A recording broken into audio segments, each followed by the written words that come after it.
sehat untuk kita semuanya. Pada siang hari ini saya akan berbagi pengalaman saya. Asli pengen nangis saya kalau ingat ya.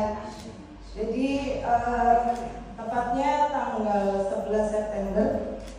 Ini tentang 11 September saya terakhir menstruasi. Bulan berikutnya saya nggak men selama 2 bulan. Dan itu saya sudah ada rasa senang, mungkin saya hamil lagi karena memang saya pengen hamil. Pernah juga saya program kehamilan tapi Allah belum mengizinkan. Pada saat 2 bulan itu saya nggak ada tes, nggak ada apa, karena ada perasaan saya nggak mau kecewa gitu ya. Sudah senang ini, Bismillah, semoga saya hamil. Ternyata di situ teman-teman saya, kebetulan saya kerja di rumah sakit, teman-teman saya bilang, Mbak, dicekkan dulu, karena melihat aktivitas saya, teman-teman menjadi khawatir kalau saya hamil, ditakutkan ada kenapa-kenapa gitu lah. Akhirnya saya tes, hasilnya negatif. Saya masih belum yakin. Akhirnya saya USG dan hasilnya memang saya tidak hamil. Pada saat itu ada rasa kecewa, tapi di satu sisi ada rasa kegelisahan yang luar biasa. Apakah saya ini benar-benar sehat atau saya ada penyakit? Tepatnya di tanggal 25 November, saya tuh cerita sama Mbak Siska, Cis, aku kok nggak mens ya, gitu. Terus, now Mbak coba minum Glucola Regen Age. Saya minum, 3 hari kemudian saya ada keluhan di perut, kayak orang mau datang menstruasi. Ya, setelah itu tepat tanggal 1 Desember saya menstruasi. Luar biasa menstruasinya. Setiap 1 jam saya harus berganti, dan itu banyak sekali gumpalan warna hitam. Itu berkelanjutan sampai tanggal 16 Desember. Jadi 16 Desember itu tanggal 15 Desember saya itu periksa ke dokter kandungan. Saya dinyatakan ada kista. Kistanya itu kurang lebih 3 cm. Dinyatakan dokter 3 cm. Karena saya ada keraguan. Saya memastikan lagi tanggal 16 saya periksa lagi ke dokter kandungan yang satunya, mencari dokter kandungan yang lebih senior. Akhirnya tanggal 16 saya periksa, dokter menyatakan bahwa kemungkinan ada kista. Saya dikasih obat. Saya ini termasuk orang yang bandel. Jujur aja, sejak saya kenal dengan produk MCI, saya tidak pernah minum obat walaupun kerja di rumah sakit, karena saya tahu obat itu jahat untuk jangka panjang. Ya, setelah itu dokter memberikan saya pengantar tanggal 23 Desember. Saya diminta USG yang 4 dimensi. Saya USG dan dokter di situ menyatakan bahwa ini ada kista dan minum. Jadi kista yang dari dokter yang pertama itu menyatakan kistanya hanya hormonal, tapi dokter yang kedua menyatakan bahwa kista ini juga sudah berkembang dan miomnya juga mengikuti berkembang. Saya dikasih pilihan pada saat itu untuk dikiret, tapi saya bertanya sama dokter, Dok, apakah nggak ada jalan lain? Walaupun memang selama ini saya tahu setiap kali ada pendarahan hebat untuk ibu-ibu ya, itu harus dikiret. Tapi dokter menyampaikan ke saya, kalau mau nyoba, nggak mau dikiret, minum obat, nggak apa-apa, dicoba aja. Akhirnya saya coba Di situ saya dikasih obat, tapi saya minumnya tidak teratur. Sedangkan obat ini, setiap kita minum obat itu kan ada jamnya. Jadi kalau kita minum jam 6 pagi, ya jam 6 pagi harus minum. Rata-rata orang seperti itu. Saya ini tetap bandel, saya jarang minum obat. Seingat saya minum. Dengan kuasanya Allah, saya tetap bercerita lagi sama Mbak Siska tentang yang saya keluhkan. Dan pada saat saya mengalami perjalanan itu, saya tidak merasakan kesakitan sama sekali. Seminggu yang lalu, tepatnya hari Rabu minggu yang kemarin, itu saya setelah curhat-curhatan sama Mbak Siska, Mbak dicoba aja pakai Bioglas Forte.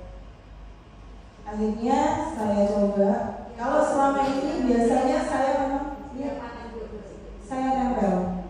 Memang selama ini saya nggak bisa lepas dari Bioglas. Saya kerja pun saya pakai Bioglas. Jadi mungkin teman-teman yang ada di rumah sakit itu tahu saya itu selalu pakai. Tapi pada saat saya divonis saya punya kiste, saya punya miom, itu sudah saya alihkan, memang saya tempel di depan. Jumbo ya Mbak Ita. Pada saat saya dikasih tahu sama Mbak Siska bahwa coba Bioglas Forte, saya coba Bioglas Forte itu mulai malam hari Rabu malam. Pertama kali yang saya rasakan adalah ada kayak gerakan di dalam perut saya. Kayak istilahnya kalau ada kayak mungkin kalau kita hamil itu kayak rasanya ada bayi yang nendang atau apa gitu. Terus lama-lama saya ngerasain kayak jahitan yang mau dilepas. Jadi kayak dicabutin gitu loh. Cabutin. Nah, tepatnya di hari Senin malam saya itu minum obat. Setelah itu saya nggak minum obat lagi karena masih banyak sebenarnya. Saya dikasih obat itu jumlahnya 30 butir. Itu ada 3 jenis. Tapi saya minumnya yaitu lagi seingat saya, dan itu salah, jangan ditiru ya. Hari Senin saya terakhir minum itu. Setelah itu saya nggak minum lagi. Hari Rabu, Selasa Rabu itu sudah saya rasakan di bawah perut. Itu rasanya kayak menggantung, ada sesuatu yang kayak mau keluar tapi nggak bisa. Tetap keyakinan saya dari awal bahwa saya pasti sembuh. Saya pasti sembuh tanpa harus operasi, karena saya sudah pernah mengalami operasi appendix dan sesar, dan itu sangat menyiksa. Setelah itu hari Rabu kebetulan aktivitas saya juga tinggi. Malam saya merasakan gantungan itu semakin kayak berat, kayak mau keluar.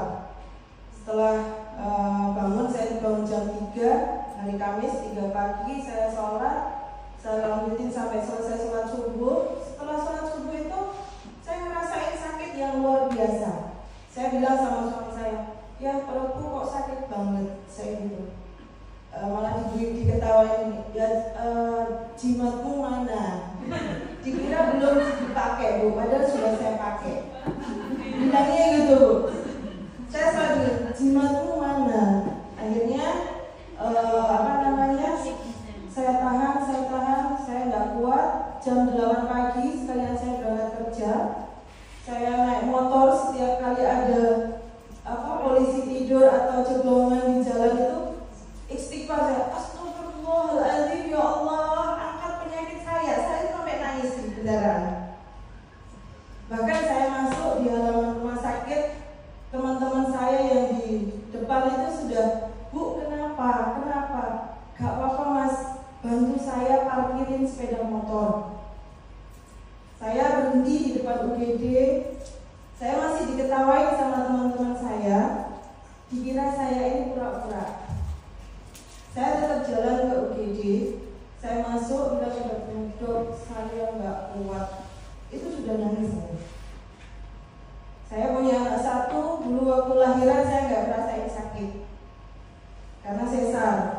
Saya nggak ngerasain sakit sama sekali. Dan saya merasain sakit yang luar biasa yang baru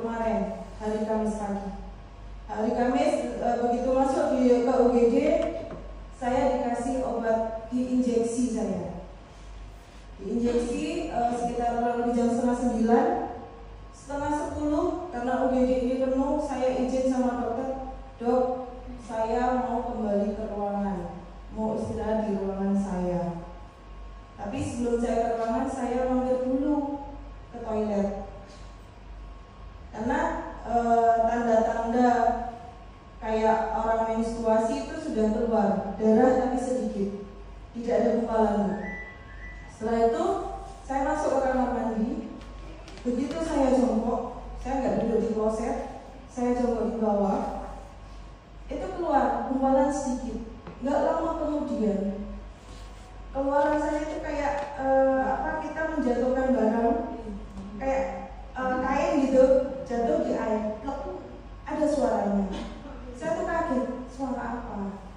Saya lihat gumpalan itu saya tadahin buat tangan saya.